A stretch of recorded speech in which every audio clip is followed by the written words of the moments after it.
मेरा नाम है विजय कुमार। आप देख रहे हैं कॉमिक्स पिटारा चैनल को। तो चलिए दोस्तों, मनोज चित्रकथा की इस शानदार कॉमिक्स को शुरू करते हैं, जिसका नाम है खूनी सोना। तो आप देख सकते हैं इसका कवर पृष्ठ, जो कि कुछ इस तरह का है।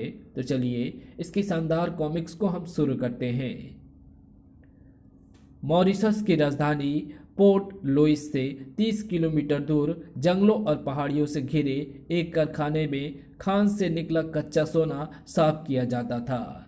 कांटेदार तारों से घिरे इस कारखाने के मुख्य गेट पर कोई पहरेदार नहीं रहता था, क्योंकि कारखाने में काम करने वालों के मकान भी बाउंड्री के भीतर ही थे और वहां लोगों का आना जाना लगा रहता था। इस फाटक में घुसने के बाद कारखाने के भीतर जाने वाला बड़ा गेट था। यहाँ जबरदस्त पहरा रहता था।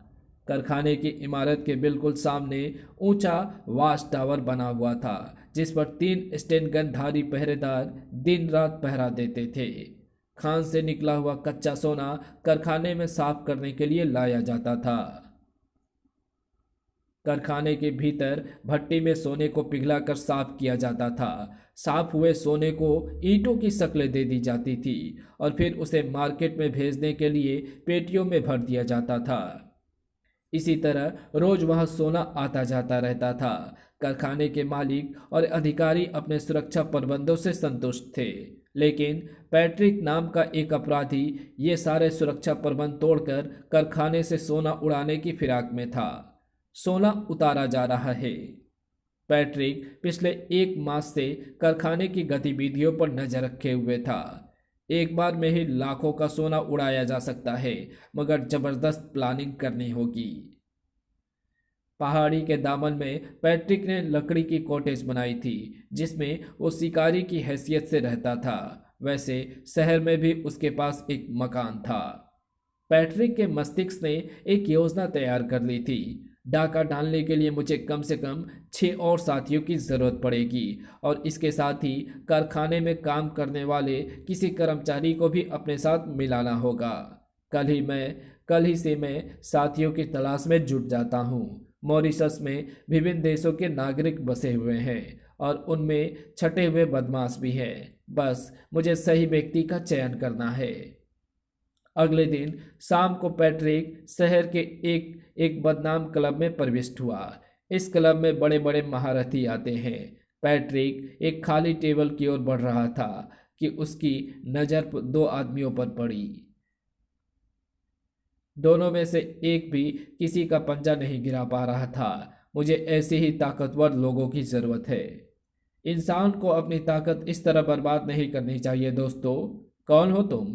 तुम चाहो तो मुझे अपना भाग्य कह सकते हो, क्योंकि मैं तुम्हें लाखों रुपए कमाने की तरकीब बता सकता हूँ। फिर तो तुम काम के आदमी हो। बैठ जाओ। वो बैठ गया। मैं लोबो हूँ, मेरा नाम पैट्रिक है और मैं बोगान हूँ। परिचय के बाद तुम लाखों रुपए की बात कर रहे थे। हाँ, मेरे पास एक प्लान है जिसके द्वारा लाखों रुपए कमाए जा सकते हैं, लेकिन उसके लिए मुझे वफादार और बहादुर साथियों की ज़रूरत है। तो फिर समझो, तुम्हें सही आदमी मिल गए हैं। हम बहादुर भी हैं और वफादार भी। हमारी तीसरी विशेषता यह है कि रुपया कमाने के लिए हम जान ले भी सकते हैं और दे भी सकते हैं। गुड। पैट्रिक उन दोनों को अपने कॉटेज पर ले आया। आराम से बैठो दोस्तों, मैं विस्की की बोतल लाता हूँ। कुछ देर बाद पैट्रिक उन दोनों के सामने अपना मकसद बयान कर चुका था। तुमने बहुत ऊंचा काम सोचा है दोस्त। उस कारखाने से सोना उड़ाना सरल काम नहीं है। मैं जानता हूँ यह आसान काम नहीं है, लेकिन मुझे विश्वास है कि 6 शक्तिशाली और बहादुर साथियों के साथ मिलकर मैं ये काम कर सकता हूँ। यानी तुम्हें 4 साथियों की और ज़रूरत है। हाँ, ऐसे साथियों की जो हर फन मौला हो। ऐसे साथी मिल जाएंगे। हम कई ऐसे लोगों को जानते हैं जो रुपए के लिए अपनी जान पर खेल सकते हैं। अगले दिन लोबो अपने 2 आदमियों को और लेकर आया। उनमें से एक फ्रांसीसी था और एक अंग्रेज। हमें 2 साथी मिल गए हैं Patrick. Hello, I am a Martin, I am a Michael. Bogan भी पहुंच गया। सभी बैठकर शराब पीने लगे और बातें करने लगे। इस काम में लाखों का सोना हाथ लगेगा। हम सब बराबर के हिस्सेदार होंगे। मैं तुम्हारे साथ काम करने को तैयार हूँ। मैं भी, लेकिन अभी हमें दो साथी और चाहिए। एक व्यक्ति को तो मैं जानता हूँ, वह हमारे काम आ सकता है। उसका नाम सांगा है। वो भारतीय है, लेकिन तुम्हें खुद जाकर उससे बातें करनी होगी। सांगा के विषय में जानकारी प्राप्त करके पैट्रिक उसकी तलाश में निकल पड़ा। माइकल ने बताया था सांगा इसी बार में मिलता है। यही सांगा है। माइकल ने उसका यही हुलिया बताया था। पैट्रिक उसकी टेबल पर पहुंचा। मुझे माइकल ने भेजा है सांगा। क्यों? क्यों भेजा है? अगर तुम मुझे बैठने की अनुमति दो तो हम ज़्यादा अच्छे ढंग से बात कर सकेंगे। बैठ जाओ, मगर मेरे शराब और मुर्गे को हाथ ना लगाना। पैट्रिक बैठ गया। सांगा, मेरे पास धन कमाने का एक बहुत अच्छा प्लान है, अगर तुम हमारे साथ काम करो तो। सांगा चूहों के साथ काम करना पसंद नहीं करता। मैं चूहा नहीं हूँ सांगा। मुझे तो तुम चूहे ही दिखाई देते हो, बल्कि चूहे का बच्चा। पैट्रिक के भीतर क्रोध का गोला सा फट पड़ा और ढिसुम। उफ। अब बोलो, मैं चूहा हूं? अभी बताता हूं। अगले ही पल आह! सांगा ने फुर्ती से उठकर उस पर छलांग लगाई, लेकिन पैट्रिक होशियार था। उफ।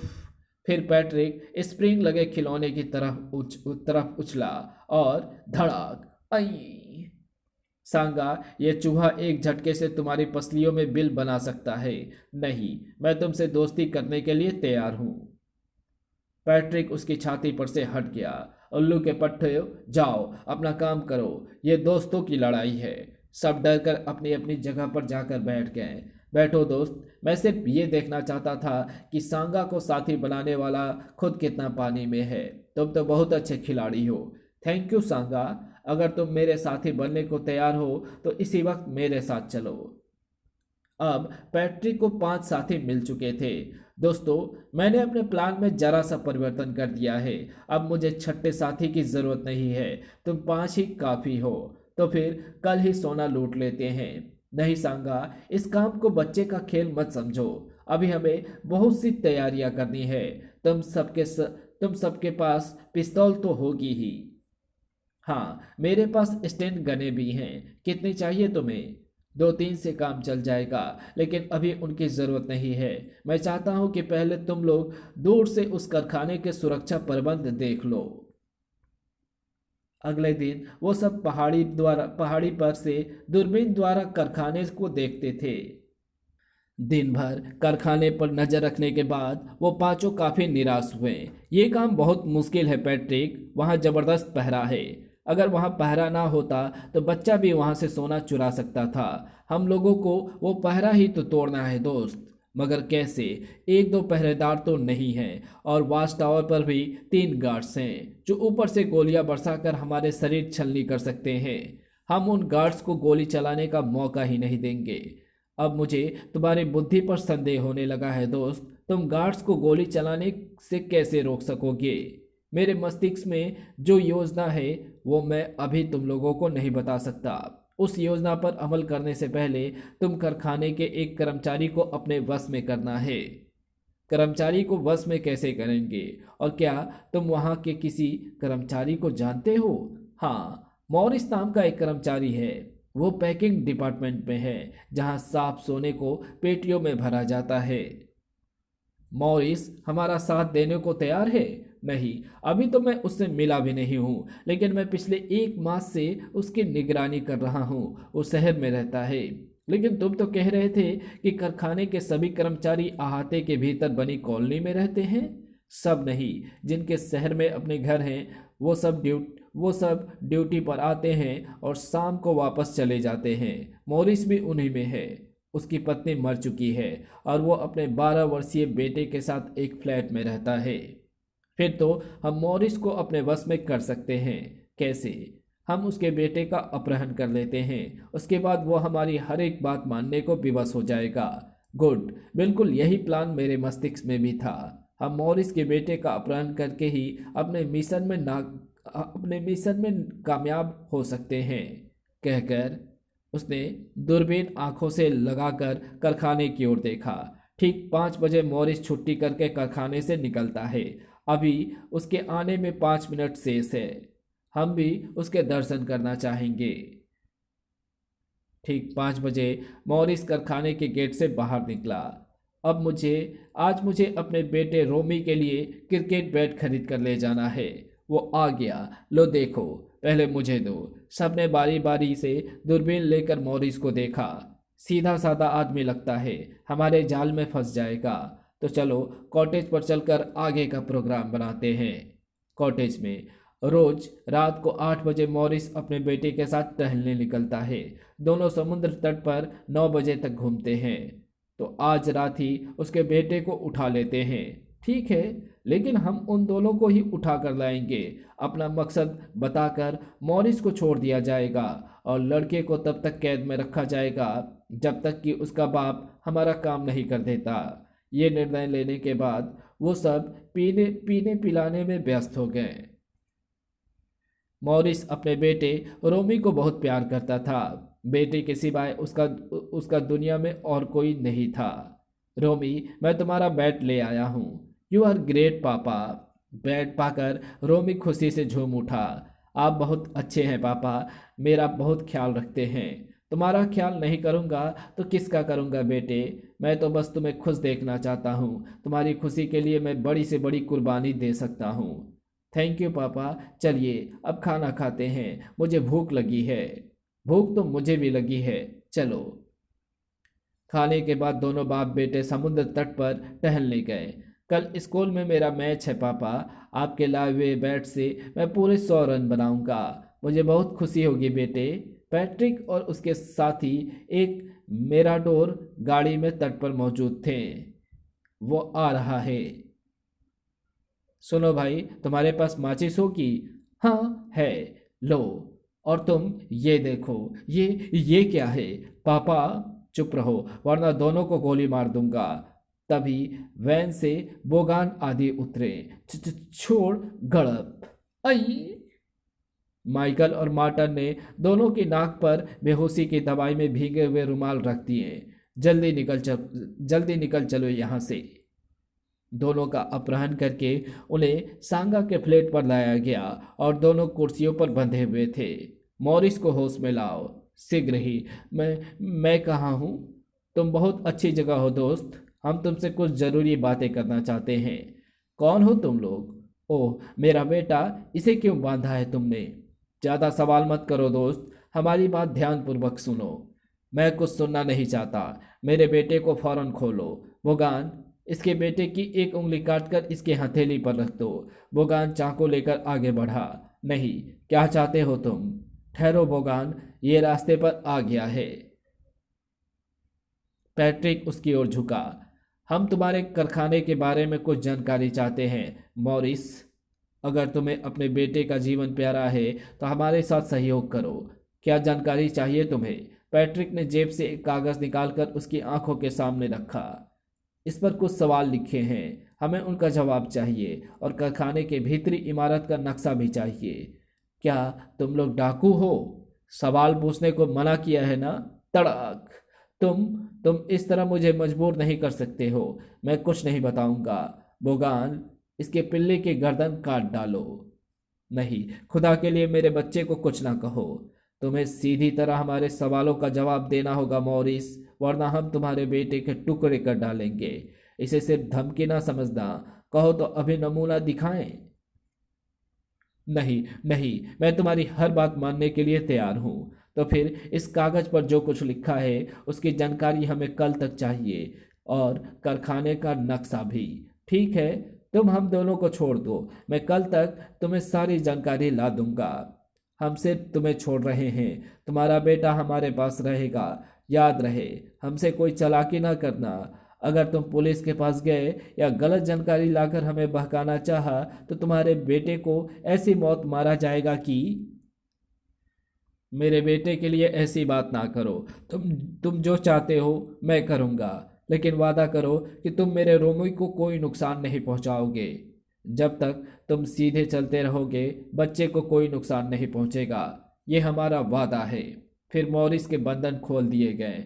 कल जब तुम कारखाने की छुट्टी करके निकलोगे तो पैदल ही सड़क पर चलते रहना।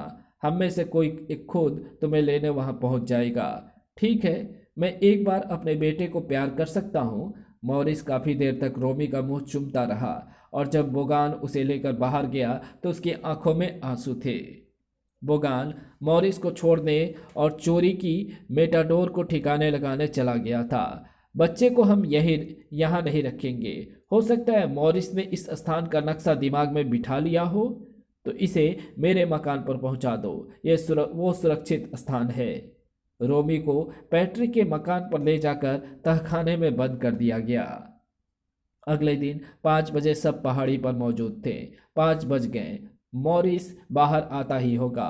कुछ ही क्षण बाद वो कारखाने से बाहर आ चुका है और पैदल ही चला आ रहा है। माइकल, तुम इसे लेने जाओ। ओके। मॉरिस सड़क पर पैदल चला आ रहा था। मैंने उन लोगों की हर इच्छा पूरी कर दी है। अपने बेटे की रक्षा के लिए मैं कुछ भी कर सकता हूँ।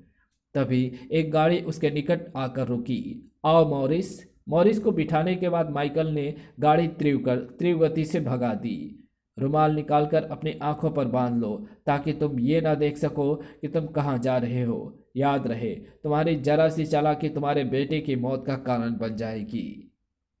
मॉरिस ने रुमाल अपनी आंखों पर बांध लिया। मैं कुछ देखना भी नहीं चाहता। मुझे तो सिर्फ अपना बेटा वापस चाहिए। कुछ नजर आ रहा है? नहीं। कुछ देर बाद वो कॉटेज में एक कुर्सी पर बैठा था। हमारा काम हुआ? हाँ। मॉरिस ने अपने कमीज के भीतर छुपाया हुआ लिफाफा निकाला। इसमें सारी जानकारी और कारखाने का नक्शा है। गुड। पैट्रिक ने कागजात मेज पर फैला दिए और सब मेज के गिर्द एकत्र हो गए। Good, very good. इसमें वो सारी जानकारी मौजूद है जो मैं चाहता था। कुछ देर बाद पैट्रिक मॉरिस की ओर घुमा। मॉरिस, कल दोपहर 12 बजे हम तुम्हारे कारखाने में डाका डालने आ रहे हैं। तुम्हें हमारी थोड़ी मदद करनी होगी। अब और क्या करना है? पैट्रिक ने प्लास्टिक की एक गेंद मॉरिस की ओर बढ़ाई। ये धुएं का बम है। इसे तुम कल अपने साथ कारखाने में लेकर जाओगे और मैं जो कुछ कह रहा हूँ उसे ध्यानपूर्वक सुनो। फिर पैट्रिक ने उसे अपनी योजना समझाई, जिसे सुनकर उसके साथियों के मुख हैरत और खुशी से खुले रह गए। मॉरिस के माथे पर पसीने की बूंदें उभर आई थी। तुम लोग मेरे साथ ज्यादती कर रहे हो। डाके में मैं तुम्हारा साथ नहीं दूंगा। क्या तुम्हें अपने बेटे से प्रेम नहीं है मॉरिस? तुम्हारा बेटा तुम्हें तभी वापस मिलेगा जब हमारा काम हो जाएगा, और अगर तुम्हारा काम ना हुआ तो तुम पकड़े गए तो मेरे बेटे का क्या होगा? अगर तो 1,000 अगर तो 1,000 हो सकते हैं मॉरिस। बेकार की बातें मत सोचो और जैसा मैं कहता हूँ करो। बेटे की खातिर मॉरिस उनकी बात मानने पर विवश था। उसे समझाने के बाद वापस भेज दिया गया। You are great Patrick. बहुत शानदार प्लान बनाया है तुमने। हम सबकी आंखों के सामने सोना लेकर आ जाएंगे और कोई हमें रोकने की कोशिश भी नहीं करेगा। हाँ चलो, अब हम बैठकर कल का फाइनल प्रोग्राम बनाते हैं। सब मेज के इर्द गिर्द बैठ गए। इस काम के लिए हमें 2 कारों की ज़रूरत पड़ेगी। मैं चाहता हूँ कि आज रात ही हम 2 कारें चुरा कर जंगल में छुपा दें। ठीक है, मैं और बोगान ये काम कर सकते हैं। काफ़ी देर तक वो अपने प्लान पर चर्चा करते रहे। अगले दिन 11:30 बजे लोबो कारखाने से आधा किलोमीटर दूर जंगल में पहुंच गया। ठीक 12 बजे मुझे टेलीफोन के ये तार काट देने हैं ताकि कारखाने की टेलीफोन लाइन डेड हो जाए। उसके बाद मुझे कॉटेज पर वापस जाकर उनकी प्रतीक्षा करनी है। 11:15 बजे पैट्रिक और मार्टन बढ़िया सूट पहने हाथों में ब्रीफकेस उठाए कारखाने के मुख्य गेट में प्रविष्ट हुए। दोनों सीधे फायर स्टेशन की ओर गए। फायरमैन के निकट पहुंचकर, हम हेडक्वार्टर से आए हैं और इंस्पेक्शन इंस्पेक्टर हैं। ओह, अपने इंचार्ज को सूचना दो, हम उससे मिलना चाहते हैं। वो ऑफिस में है, आप मेरे साथ आइए। इंचार्ज के ऑफिस में पहुंचकर पैट्रिक ने अपना परिचय इंस्पेक्शन इंस्पेक्टर के रूप में कराया। सबसे पहले मैं ये देखना चाहता हूं कि आपका पूरा स्टाफ ड्यूटी पर है या नहीं। सबको बुलाइए। हम कुल 6 स्टाफ मेंबर हैं सर, और सब ड्यूटी पर हैं। यहाँ बुलाइए सबको। फायरमैन जाकर अपने शेष 4 साथियों को बुला लाया। हम लोग कभी कभी अपनी ड्यूटी की ओर से लापरवाही नहीं बरतते। तभी ऑफिस का दरवाजा खुला। यहाँ की क्या पोजीशन है इंस्पेक्टर? अपने साथियों को देखते ही पैट्रिक और मार्टन ने पिस्तौल निकाल लिए। हरकत बिल्कुल ना करना वरना गोली मार दूंगा। चार पिस्तौल के नाले अपनी ओर तनी देखकर बेचारे फायरमैन सहम गए।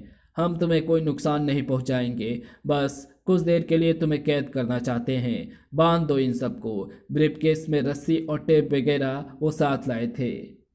तुम लोगों की वर्दियाँ और आग से लड़ने वाला सामान कहाँ रहता है? स्टोर में। सबको स्टोर में लाया गया और रस्सियों से बांधने के बाद उनके मुंह टेप से बंद कर दिए गए। जल्दी करो, वर्दियाँ पहन लो। वर्दी के ऊपर उन्होंने आग से बचने वाले लिबास पहन लिए और चेहरे पर गैस मास्क भी चढ़ा लिए। मॉरिस ने अपना काम कर दिया होगा। ठीक उसी क्षण कारखाने की ओर से आग लगाने का सायरन सुनाई दिया। पी। चलो। चारों दौड़ते हुए फायर इंजन के निकट पहुंचे। जल्दी करो, बैठ जाओ। ड्राइवरिंग सीट पर पैट्रिक था और उसके बराबर में मार्टन बैठा था। गाड़ी घंटी बजाते हुए गैराज से निकली। टन टन टन और कारखाने की मुख्य इमारत की ओर बढ़ी। मॉरिस ने धुएं का बम फोड़ दिया है। गाड़ी घंटी बजाते हुए इमारत के सामने पहुंची तो भीड़ ने उसे रास्ता दे दिया। सबसे पहले माइकल गाड़ी से उतरा और पानी के पाइप का रोल उठाकर उसे खोलते हुए इमारत के भीतर दौड़ता चला गया। सांगा भी एक पाइप लेकर इमारत के भीतर दौड़ पड़ा। पैट्रिक और मार्टन ने भी गाड़ी से उतरकर पिछले भाग में रखे हुए 2 स्ट्रेचर उठाए और तेजी से भीतर चले गए।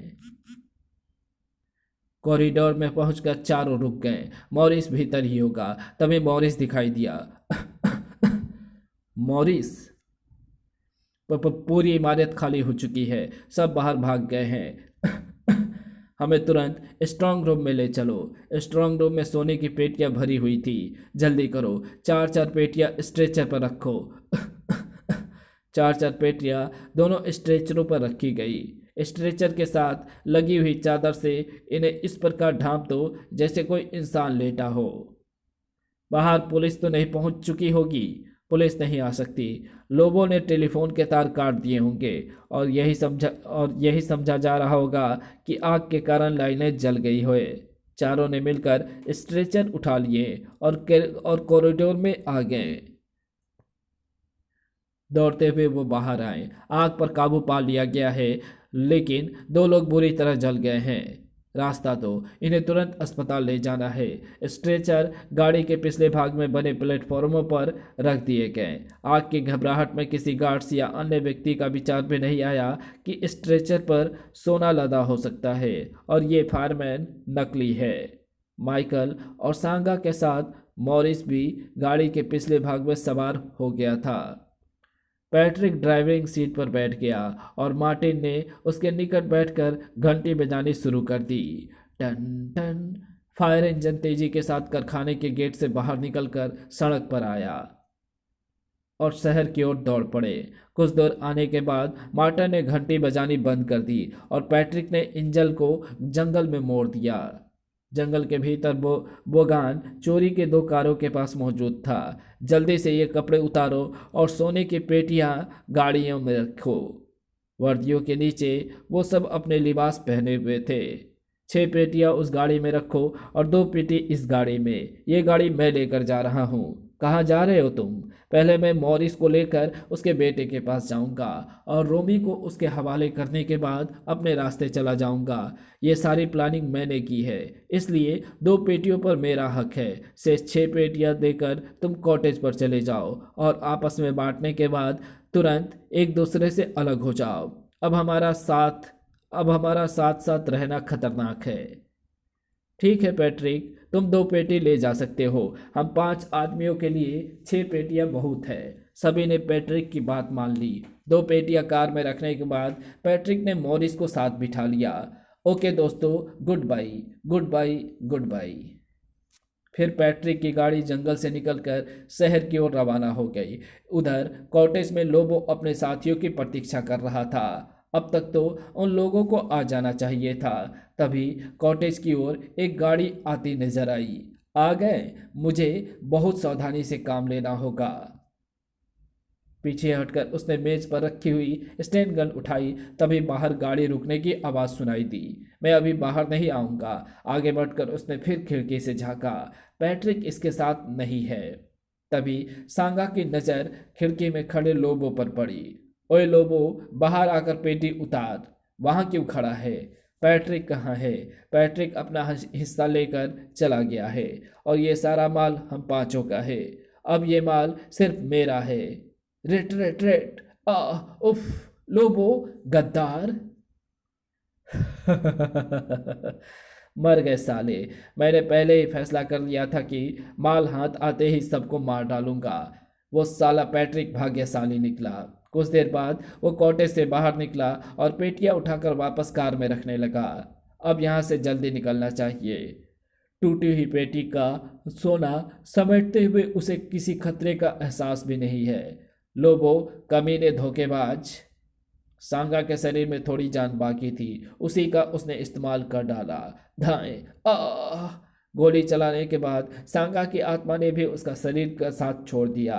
लोबो के सोने के निकट अब 5 लाशें पड़ी रह गई थी।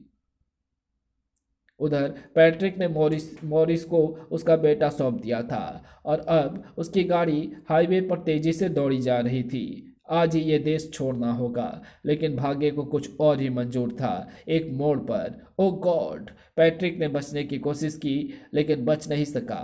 धड़ाम। गाड़ी की स्टीयरिंग पैट्रिक की छाती में घुस गया और उसकी लाश उल्टी हुई गाड़ी में कैद होकर रह गई। डिक्की से निकलकर सोने की पेटियां सड़क पर गिरकर टूट गई थी। अब वहां सड़क पर वही खूनी सोना बिखरा हुआ था। इसी के साथ ये कहानी यहीं समाप्त होती है। तो आपको ये वीडियो कैसी लगी? अगर आपको ये वीडियो पसंद आई हो तो इस वीडियो को लाइक शेयर कमेंट ज़रूर कर देना। चैनल पर नए हो तो चैनल को सब्सक्राइब कर ऑल नोटिफिकेशन को सिलेक्ट ज़रूर कर लेना। Thanks for watching my videos.